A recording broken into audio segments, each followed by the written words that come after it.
नमस्कार मंडळी, आज केली होती नाचणीची इडली आणि सांबार चटणी। तर मी ह्या भाज्या ह्या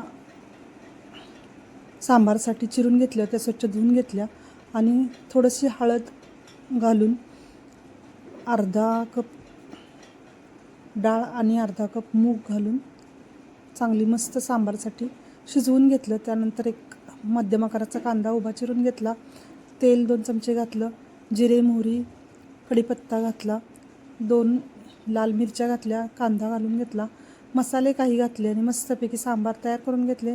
इकडे इडल्यासुद्धा तयार करून घेतल्या।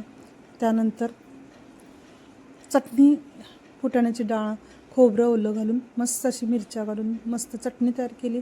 अशा टेस्टी इडल्या झाल्या। व्हिडिओ आवडला तर व्हिडिओला लाईक करत चला, नवीन असाल तर सबस्क्राईब करत चला। नाचणीच्या इडल्या करायच्या असतील तर नक्की खूप सुंदर टेस्टी होतात आणि ह्या चटणीबरोबर आणि सांबारबरोबर खूपच छान लागतात। माझा डबा पण तयार झाला 9च्या आतच सर्व, आणि खायलासुद्धा घेतल्या। व्हिडिओ आवडला तर नक्की लाईक सबस्क्राईब करा। बाय।